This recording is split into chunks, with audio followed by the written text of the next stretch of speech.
he was gone. And so he's kind of struggled a little bit to find the footing that he used to have in the region. It seems like maybe here, if he can stick with Hughes as a 2v2 teammate, now solidifying himself in the top 3 of the first tournament of the year 2025, I'm curious what we got from Lopes, man, because I want to see the Lopes success train roll into station. Yeah, but as of right now, I mean, as you and I both said right now, whenever Kyna's on the screen, I'm usually like, hey, I need to see some kind of greatness. But I will say, man, all together, I think everybody on the screen, it's just going to be a good match. Speaking of good match right there, right off rip, we get a ground pounder as a start, and Lopes, that's he it. Can't make it, yeah. That's the stock right there, and I feel like that was definitely a misplay on the red team. Lopes went in with the ground pound, which was fine. Hughes went deep enough in the push-off column to get away from it, got punished with the side air, and he was able to go back up. And Kyna wasn't really anywhere to be found. It was like a delayed reaction after that, so that gave plenty of time for Hughes to figure out what to do. Yeah, and Lopes, I mean, like, really kind of like delayed his option as well, too, on the right side, where he was like, maybe if I just chill out for a little bit, that does give Kyna the time to come over here. And Kyna was just kind of caught lollygagging, bro. Bro was not trying to play the game for a second, but he's back in the mix now. Pretty even game between them. Everyone, you know, right down the middle as far as, like, damage for both teams. Starting to get a little extra damage here onto Hughes. Okay. Lopes now. I haven't seen Kyna throw out hardly any attacks in the past like 15 seconds. There was a side light that got interrupted and a D light before that. Bro is observing.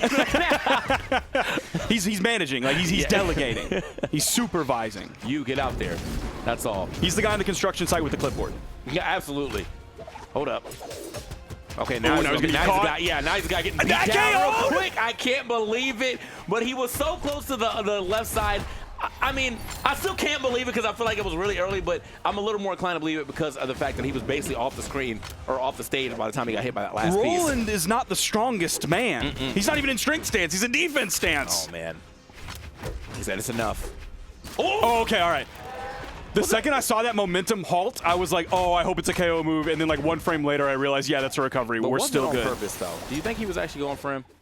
I feel like that's GOAT, so yes. Yeah, all right, you're right. You're right. My fault. He saw it. That's my king. He knew that ahead of time. Oh goodbye. My gosh, dude.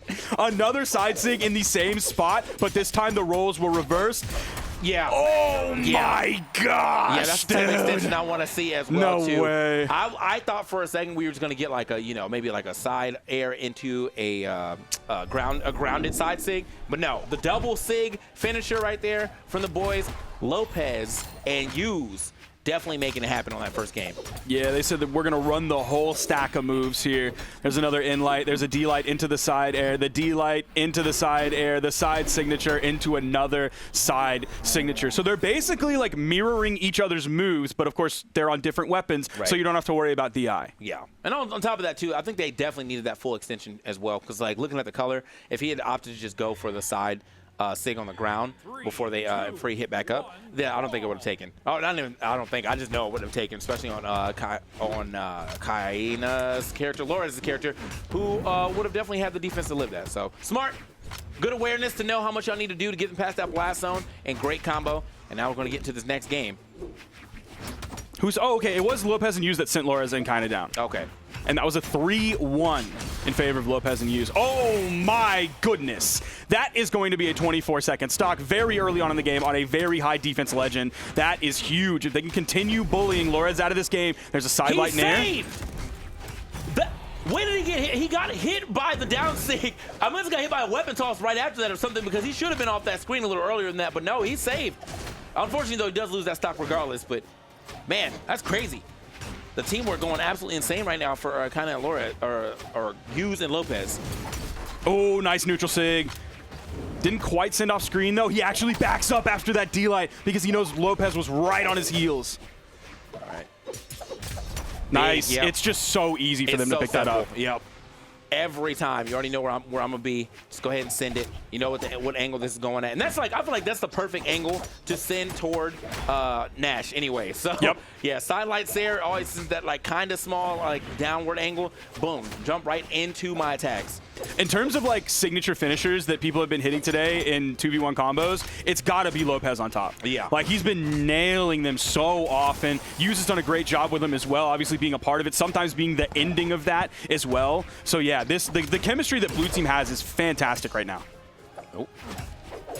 Okay. A little team hit right there, but honestly, that might have put Lopes out of the way. Ended up working out. Now it's Lores down to his last stock already. Kyna now trying to fight his way back in here himself, but again, a lot of defense here on the other side of the screen. So he's got, even though he is playing Teros, he still has to put quite a few hits in to really matter.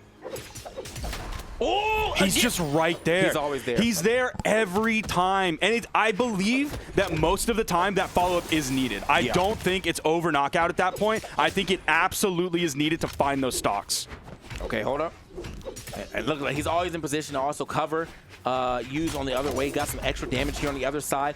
This time it's going to be Kyna getting some extra damage here on to use. Lopes doing a good job of moving between his two opponents, though. Nice. Oh, double hit. Grabbing both, but it also splits the red team. Kind of pushed immediately back onto the main platform. Ooh, a little bit of team damage, completely splitting red. If they can get the stock onto either player. Uh-oh. Okay, nice. There it is. Lores is out.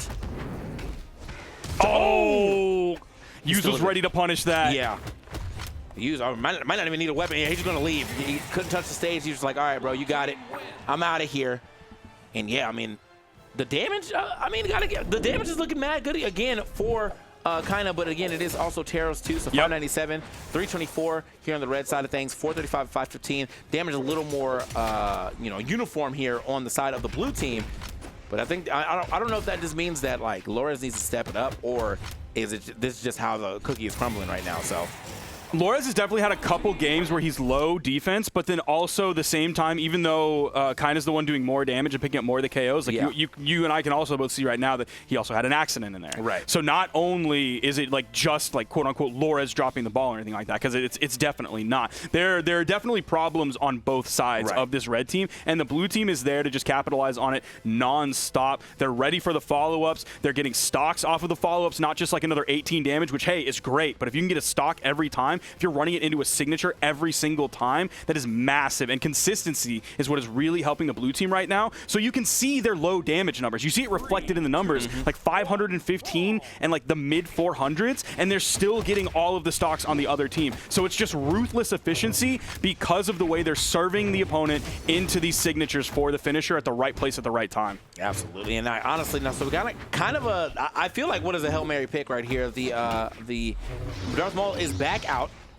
And, we'll have to see if this actually helps out. That first game for Darth Maul did not pop off too well, and that's why we end up seeing Kaya so much. But the Kaya hasn't been working out here in this set, so maybe. All right, we got a stick almost taking Lores out. Lopes out.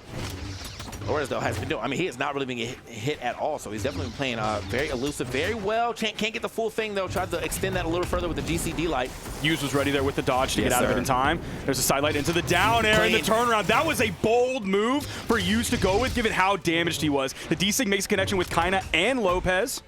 Yeah, I'm a little surprised. Yeah, a little surprised. He really tried to go for a super hard read there, but there was no reason for Lores to be that scared out there at the damage that he was at. So yeah, big bet from Yuz, but I think they have some games to work with, so you're allowed to make those type of bets.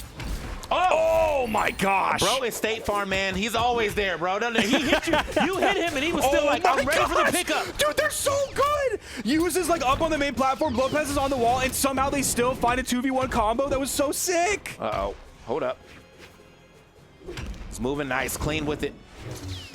Look at him trying to, look, always in position. He's like, you hit my teammate, I'm gonna get a free hit. And that actually turned into a stop. Dude. He sent him down there with Yuz, and Yuz turned it into a stop. Blue team has got to be feeling so good right now. They're up 2-0. It's 4 stocks to 3. It's definitely not all the way in their corner just yet, as Lopes, Yuz, and Lores are all extremely damaged here. There's an Axe Inlight. Follow-up from Lores. I think that was probably the right choice because it added a little bit more damage. I don't think the difference in force between Axe Inlight and like a low-strength Hattori side air on sword is that much different to where the damage wouldn't help. Okay. Oh. Big movement. All right, I'm out there. Finds his way through. And now, Kyna trying to put, actually doing a very good job of doing some damage here to Lopes, but once again, had to take a couple hits on the way down himself. So Lores, though, this swap over, I was a little skeptical of it at first, but he is the least damaged person on the screen. I'm sure he's done a decent amount of damage to him, or at least got some stocks.